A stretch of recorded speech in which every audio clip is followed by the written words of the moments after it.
হাজাৰ হাজাৰ কংগ্ৰেছ কৰ্মীয়ে মুণ্ডন কৰিবলৈ ছাৰ সাজু আছে তাৰ কাৰণে কিন্তু গগৈ আপুনি হ'ব লাগিব বিদ্ৰোহ বিক্ষোভত বিধ্বস্ত কংগ্ৰেছ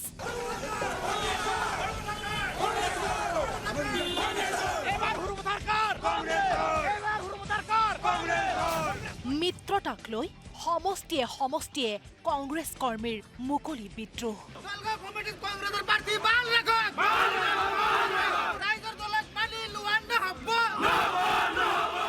অসম জাতীয় পৰিষদ CPIM APHLCক সমষ্টি এৰি দিয়াক লৈ বিক্ষোভৰ জুই লাগিছে কংগ্ৰেছ দলত আমি আহিছো কংগ্ৰেছ কৰ্মী হিচাপে আমাক মুঠতে কংগ্ৰেছৰ কাৰণে সৰুপথাৰ সমষ্টিটো দিব লাগিব খঙে ক্ষোভে জৰ্জৰিত কংগ্ৰেছ কৰ্মীয়ে ৰাজহুৱাকৈ জবাবদিহি কৰিছে সভাপতি গৌৰৱ গগৈকো হাজাৰ হাজাৰ কংগ্ৰেছ কৰ্মীয়ে মুণ্ডন কৰিবলৈ ছাৰ সাজু আছে তাৰ কাৰণে কিন্তু গগৈ আপুনি হ'ব লাগিব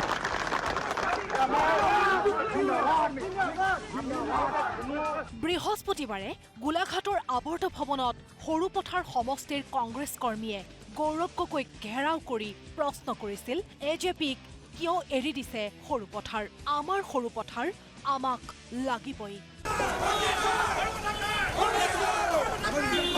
আমি আহিছো কংগ্ৰেছ কৰ্মী হিচাপে আমাক মুঠতে কংগ্ৰেছৰ কাৰণে সৰুপথাৰ সমষ্টিটো দিব লাগিব বিদ্ৰোহৰ অগনিয়ে বেয়াকৈ দহিছে বিন্নাকান্দিৰ কংগ্ৰেছ কৰ্মীকো ৰকিবুল হুছেইনে নিজৰ পুত্ৰক সুৰক্ষা দিবলৈ AIUDFৰে মিতিৰালি কৰি বিন্নাকান্দি বন্ধকত থৈছে যাৰ বাবে কোনো ভেটি নথকা AJPক গতাই দিছে কংগ্ৰেছৰ শক্তিশালী সমষ্টিটো গৌৰৱ গগৈ আৰু ৰকিবুল হুছেইনক হকিয়াই দি বিন্নাকান্দিৰ কংগ্ৰেছ কৰ্মীয়ে ক'লে টিকটক লৈ বেপাৰ নকৰিব নহ'লে কিন্তু পৰিণাম ভয়ংকৰ হ'ব ৰকিবুল হুছেইনক বাধা দিম পহুক এটা দিম আমি বাধা নহয় পহুক এটা দিম তেওঁ নিজৰ ময়মতালিত গোটেই অসমত কংগ্ৰেছ চলাইছে তেওঁৰ কাৰণে ভূপেন বৰা ওলাই গৈছে তেওঁ বিজনেছ কৰিব বিচাৰে দলটো লৈ গোটেই অসমত দলটো তেওঁ ময়মতালি চলাইছে গতিকে তেওঁক আমি হকিয়াই দিছো যদি বিন্নাকান্দি সমষ্টিত কংগ্ৰেছৰ প্ৰাৰ্থী দিয়া নহয় তেওঁ কিন্তু আমাৰ হুজাই জিলাত প্ৰৱেশ কৰিব নিদিম আমি বাধা দিম 20টা পঞ্চায়ত জিকাৰ পিছত 4টা জিলা পৰিষদ জিকাৰ পিছত আজি যে কংগ্ৰেছে আমাৰ টিকেট নিদিয়ে তাৰমানে কাৰ পৰিচালনাত এই প্ৰতাৰণা কৰা হৈছে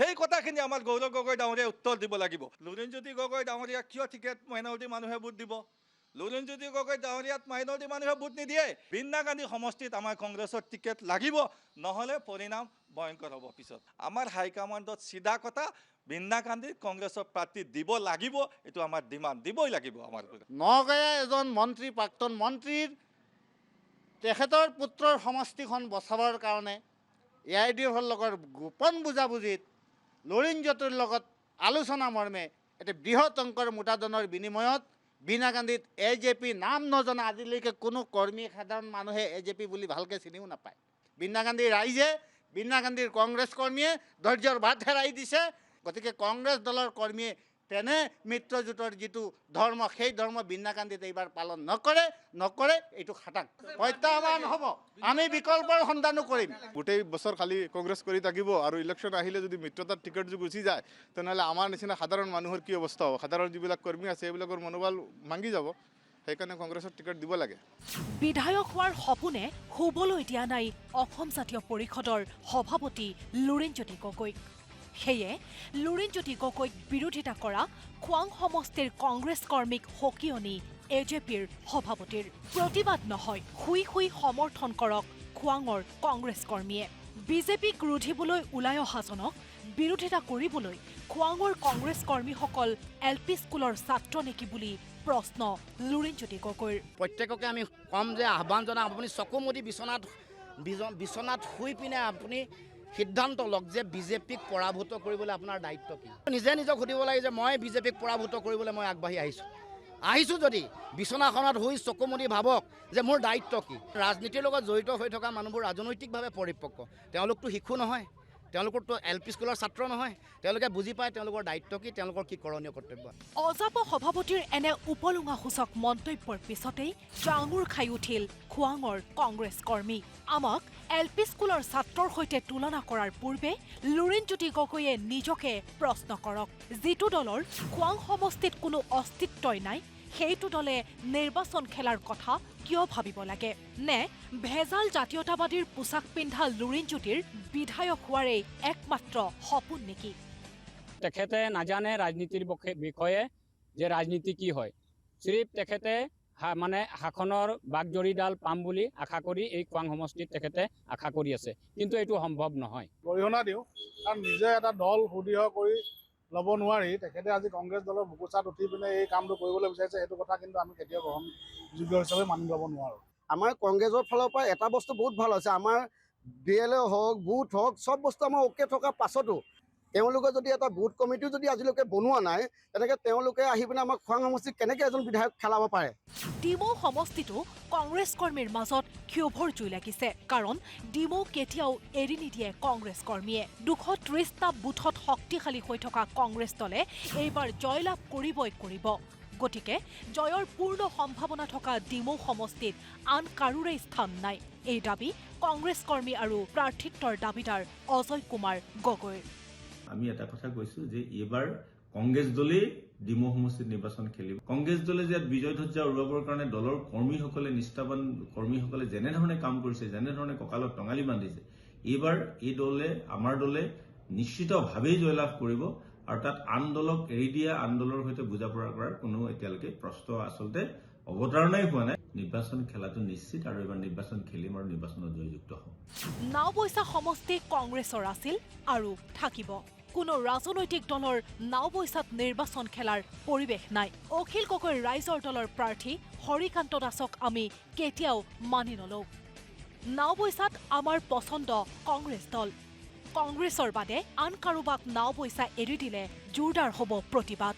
ৰাইজৰ বহুত আক্ষেপ আছে, যিহেতু ৰাইজৰ দলৰ প্ৰাৰ্থী ইয়াত প্ৰক্ষেপ কৰিম বুলি অকণমান বুবু বাবা কথা ওলাইছে, কিন্তু ৰাইজে একেমতে গৰিহণা দিছে, যিহেতু ৰাইজৰ দলৰ ইয়াত গণভিত্তি একেবাৰে নাই। অখিল গগৈয়ে যি ইয়াত ৰাইজৰ দলৰ কাৰণে যোজা চলাইছে, এইটো আমি গৰিহণাহে দিছোঁ, কাৰণ এটা শক্তিশালী দলৰ ওপৰত এটা নাচুত নাভূত দল ইয়াত আনি মানে দিব বিচৰাত সেইটো আমি গৰিহণা দিছোঁ। ৰাইজলৈ আমি দেখিবই পোৱা নাই মানুহ কাকো, গতিকে আমিতো জয়প্ৰকাশ দাসকে আমি বিচাৰোঁ। ৰাইজৰ দলৰ বৰ্তমান নাওবৈচাত যিটো সংগঠন, সেই সংগঠনতকৈ ভাৰতীয় জাতীয় কংগ্ৰেছৰ সংগঠন বহুত শক্তিশালী। জয়প্ৰকাশ দাস ডাঙৰীয়া নাওবৈচা সমষ্টিৰ পৰা জয়যুক্ত হোৱাটো নিশ্চিত। নাওবৈচাৰ কংগ্ৰেছ কৰ্মীৰ এনে হুংকাৰৰ পিছতেই ৰাইজৰ দলৰ প্ৰাৰ্থী হৰিকান্ত দাসৰ মন্তব্য, কংগ্ৰেছক ভোট দি সমষ্টিটো নষ্ট নকৰিব। নাওবৈচাত ভেঞ্চাৰ বিধায়কৰ প্ৰয়োজন নাই। কংগ্ৰেছৰ ইণ্টাৰনেল এছেছমেণ্টটো আপোনালোকে খবৰ লৈ লওক, তাত ৰাইজৰ দল বহুত ওপৰত আছে, কংগ্ৰেছৰ প্ৰাৰ্থীজনতকৈ ৰাইজৰ দলৰ প্ৰাৰ্থীৰ ওপৰত আছে। সেই কথাটো তেওঁলোকেও জানে আভ্যন্তৰীণ বিষয়ত। কোনোবাই এজন বিশেষ মানে ব্যক্তিৰ প্ৰিয়ভাজন হোৱাৰ কাৰণে যে তাত টিকেটটো দিব লাগিব, তেওঁলোকে এই আসনখন নষ্ট কৰি লাভ নাই। আৰু ৰাইজৰ দলৰ প্ৰাৰ্থী অবিহনে তাত বেলেগে কিন্তু তাত জিকি আহিব নোৱাৰে। ধৰণৰ ডাঙৰীয়া ভেঞ্চাৰ বিধায়ক। ইফালে ধিং সমষ্টিৰ ভোটাৰেও ক'লে, আমাৰ সমষ্টিত চুমা বাবাক নালাগে। ধিং কংগ্ৰেছৰ। অখিল গগৈৰ কোনো প্ৰাসংগিকতা নাই ধিং সমষ্টিত। চুমা বাবা আমাৰ নালাগে, পাঞ্জামাৰা বাবা, চুমা বাবা নালাগে। এইবিলাক যদি ৰাইজৰ দলৰ টিকেট পায় আমি কংগ্ৰেছত নকৰোঁ। ৰাইজৰ দলৰ যদি টিকেট পায়, কংগ্ৰেছে ইয়াত পৰা আন্দোলন হ'ব, তাত টিকেট নাপায়হি। উকিলক এৰি নকৰোঁ, আমি চাপোৰ্ট নকৰোঁ, আমি উকিল গগৈ কেতিয়াও মানি নলওঁ।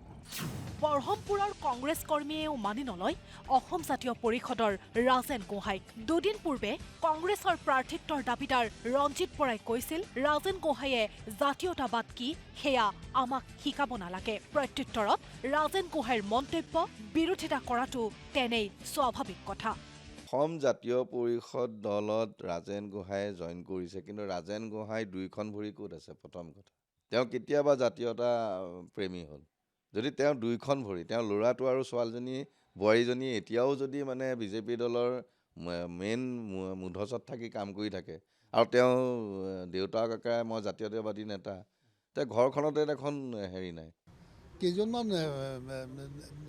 নেতাৰ হয়তো বা কৰ্মীৰ হয়তো স্বাৰ্থত অকণমান আঘাত লাগিলে থাকে, এইটো স্বাভাৱিক কথা, এইটো বৰ ডাঙৰ কথা নহয়। Bureau report, news live.